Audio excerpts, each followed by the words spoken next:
Bonjour à toutes, bonjour à tous, bienvenue dans cette vidéo dédiée à la loi de finances pour 2025. Alors pour les aspects fiscalité indirecte, j'ai fait appel à Anne, éminente spécialiste du sujet. Anne, j'ai l'impression que cette loi de finances est plutôt dure, avec un accroissement de la charge pour les entreprises et les personnes physiques en matière de fiscalité indirecte. Est-ce que tu es d'accord sur ce propos? Par exemple, en taxe sur les salaires, c'est une bonne nouvelle finalement ou une mauvaise nouvelle? Alors, c'est plutôt une bonne nouvelle. Donc, en fait, concrètement, on a une disposition qui va permettre d'ouvrir le régime du groupe TVA à des secteurs autres que le secteur financier ou le secteur de la formation, donc les secteurs exonérés, qui sont les secteurs qui initialement avaient mis en place cette réforme. Là, ça va permettre de réfléchir à la mise en œuvre dans d'autres types de secteurs d'activité.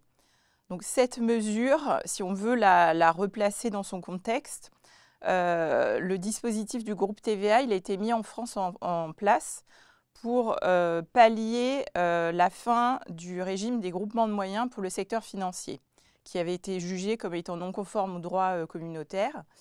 Et donc pour assurer la compétitivité et l'attractivité de la place financière de Paris, la France avait donc mis en place le régime du groupe TVA. Donc, qu'est-ce que c'est en fait un groupe TVA? Concrètement, on va sélectionner un certain nombre d'entités juridiques, de sociétés, qu'on va mettre au sein d'un groupe.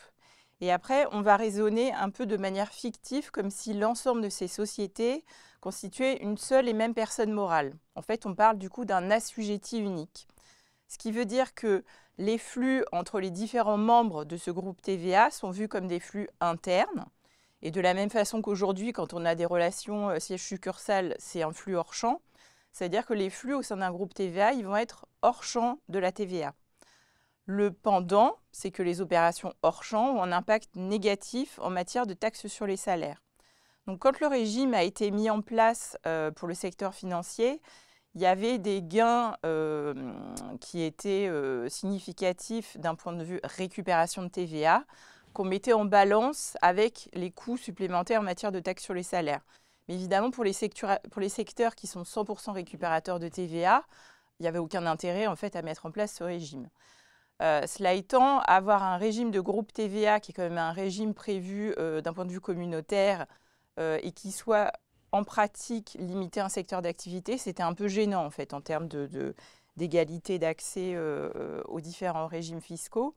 Et donc, depuis la mise en place du groupe, l'administration avait prévenu qu'elle avait l'intention de pallier à cet impact négatif en fait en matière de taxes sur les salaires. Donc là, c'est ce qu'elle fait aujourd'hui. Mais ce qui est intéressant, c'est de regarder les conditions qu'elle a mises en place. Parce qu'en fait, ce n'est pas je supprime le coût de taxe sur les salaires dès que je suis dans un groupe TVA. On a deux conditions. Donc d'abord, il faut que l'employeur, c'est-à-dire la société, en matière de taxe sur les salaires, on va continuer à raisonner société par société, à l'inverse du groupe TVA, où là, on va raisonner au global. Donc il faut que ce soit une société qui, si elle n'était pas dans le groupe TVA, n'aurait pas été soumise à la taxe sur les salaires. Et deuxièmement, il faut que le groupe TVA qu'elle intègre soit à minima récupérateur de TVA à hauteur de 90%.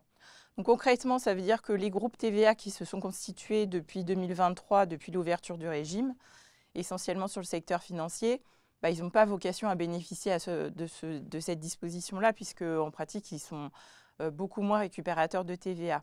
En revanche, effectivement, ça va ouvrir l'accès aux opérateurs qui sont 100% récupérateurs de TVA. Alors, pour ces opérateurs, c'est quoi l'intérêt, en fait, de ce groupe TVA, puisqu'ils n'ont pas les mêmes problématiques de frottement TVA que dans le secteur financier. En fait, il y a plusieurs éléments qui sont importants, surtout aujourd'hui. On est dans une période où le coût de l'argent a augmenté. Et l'aspect gestion de la trésorerie, du cash flow est de plus en plus important pour les groupes. Donc, quand on est dans un groupe TVA, comme je disais tout à l'heure, les flux entre membres sont des flux internes, ils sont donc sans TVA. Ça veut dire qu'on supprime le coût de portage de la TVA sur les flux internes. Deuxième impact de la mise en place d'un groupe TVA, c'est que, comme je disais tout à l'heure, c'est un peu comme si on avait une seule entité juridique assujettie à la TVA en fait. Et donc, on va devoir déposer une déclaration consolidée de TVA qui reprend l'ensemble des positions nettes des différents membres.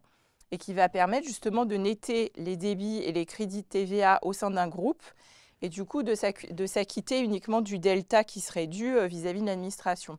Alors c'est vrai qu'on avait déjà le régime de consolidation des paiements, mais qui n'était pas ouvert à tous les groupes. Donc ça, c'est un deuxième impact en termes de cash flow. Et après, on a aussi des aspects qui, là, vont être différenciés d'un groupe à l'autre. Et là-dessus, je pense que sur l'année qui va venir, on va avoir des discussions très intéressantes avec les différents clients, parce qu'on va avoir des aspects de sécurisation des traitements des flux, de sécurisation des aspects droit à déduction, et d'autres coûts, suppression de certains coûts accessoires, mais qui vont vraiment changer d'un groupe à l'autre. Après, on a l'aspect consolidation des déclarations de TVA qui permet à un directeur fiscal groupe d'avoir une vision consolidée des positions de TVA au sein de son groupe. Mais le pendant, c'est aussi que voilà, il y a toute une mise en place d'une nouvelle façon de gérer le sujet TVA en interne. Il y a aussi une nouvelle façon de gérer les sujets des contrôles fiscaux. Donc c'est pour ça que voilà, l'année qui va arriver va être une année qui va susciter des réflexions, à mon avis des échanges très intéressants au sein des groupes pour mesurer l'intérêt ou non de se lancer dans cette réforme et sa mise en place. D'accord. Eh bien, merci beaucoup. En fait, on voit bien que cette réforme est quand même assez positive et elle permettra de revisiter le champ d'application du groupe TVA à d'autres groupes que ceux qui en bénéficient depuis quelques années. Exactement. Donc ça, c'était plutôt la bonne nouvelle de la mesure taxation indirecte de la loi finance. Il y a des mesures qui sont moins positives. Alors je crois qu'en termes de franchise en base de TVA, c'est beaucoup moins positif. Et d'ailleurs, ça met un petit bruissement sur le marché puisqu'il y a l'administration fiscale qui s'est positionnée en disant que ça devait s'appliquer au 1er mars et finalement, on va réfléchir, on va discuter avec les parties prenantes pour voir à quelle date on va finalement appliquer cette mesure.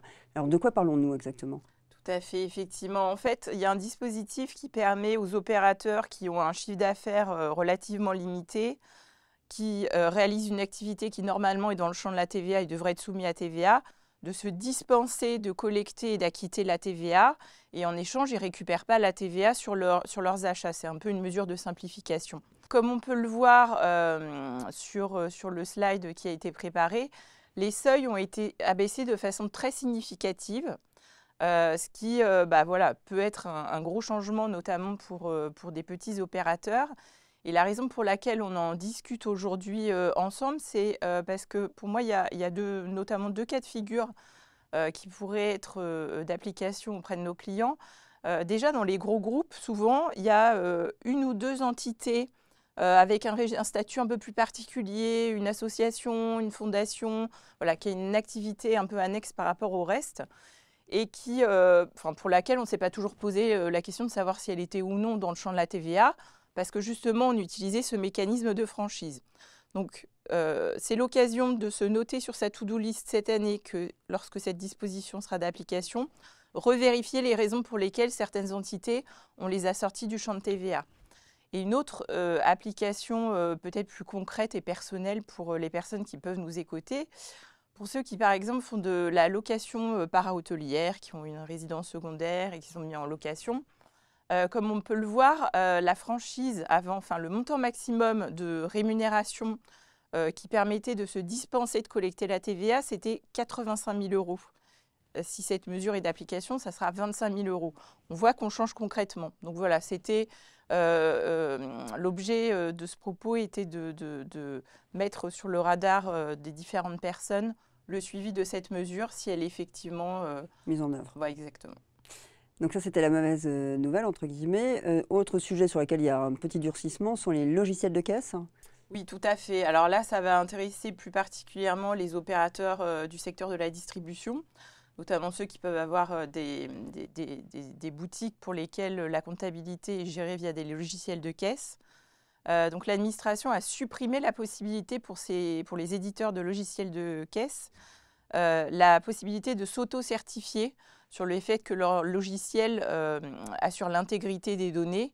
Évidemment, on ne peut qu'adhérer à ce type de décision puisque ça favorise la lutte contre la fraude TVA et ça permet d'assurer par un tiers extérieur qui fait un audit la conformité de ces dispositions. Ce n'est pas modifiable. Autre sujet sur lequel il y a eu une petite modification qui n'est pas forcément très positive non plus, c'est le droit d'accise sur l'électricité. Exactement. En fait, avec la suppression du bouclier tarifaire et la loi de finances, ça a pour effet en fait une augmentation de ce taux d'accise sur l'électricité. Et si on regarde un peu l'historique, si on se place entre les années 2022-2024, on voit qu'on était à un taux maximum de 1 euro par mégawattheure. Et là, si on se projette sur la fin de l'année 2025, pour certaines activités, on va être à plus de 25 euros. Donc on voit qu'il y a vraiment un basculement en fait, dans les taux applicables, ce qui signifie que pour les opérateurs, notamment des secteurs industriels à forte consommation d'électricité, ça va être vraiment le moment de se reposer pour réfléchir et envisager, valider leur éligibilité pour les taux réduits ou des exonérations spécifiques qui permettront de contrebalancer en fait, le coût de cette augmentation de taxes. Parce que c'était plus forcément un sujet ces dernières années, comme ça avait été clairement baissé. Et maintenant, ça va redevenir d'actualité. Donc voilà, pour ces opérateurs-là, ça fait partie des sujets à regarder cette année. Dernier sujet sur lequel il y a une petite augmentation sont les droits de mutation, lorsqu'on a appelé comme étant l'augmentation des droits de notaire, mais ce n'est pas exactement les droits de notaire. Oui, tout à fait. Donc en fait, on a un taux maximum qui est fixé par les conseils départementaux, qui était fixé à 4,5%. Et maintenant, les conseils départementaux vont avoir la possibilité de relever ce taux jusqu'à un maximum de 5%. Donc, ce qu'il faut savoir, c'est qu'aujourd'hui, concrètement, la majorité des départements avaient appliqué ce taux maximum. Et donc, on a cette possible augmentation qui sera différenciée, puisqu'à chaque fois, il y a une décision qui doit être prise au niveau de chacun des départements, et qui, a priori, a vocation à s'appliquer de façon temporaire, puisque pour l'instant, on prévoit une application au plus tard jusqu'à fin mars 2028. Mais bon, des dispositions temporaires qui perdurent, on en a déjà vu avant. Ce qui veut dire que concrètement, aujourd'hui, pour les opérateurs qui nous écoutent, qui ont un projet immobilier qui est déjà en cours, il y a un intérêt à accélérer, à essayer de signer l'acte au plus vite. Et ce qui compte, c'est la signature de l'acte de vente et pas de la promesse, Donc, pour essayer justement d'échapper à cette augmentation potentielle du taux de droit de mutation. Voilà. Et comme le 1er avril, c'est quand même demain, il va falloir se dépêcher très vite. Exactement. Sachant que Paris a déjà dit qu'en fait, la ville de Paris pensait augmenter ses taux dans ce cadre-là. Eh bien, merci beaucoup, Anne. On a une vision beaucoup plus claire de l'impact de la loi de finances en matière de fiscalité indirecte grâce à toi. Avec plaisir, merci.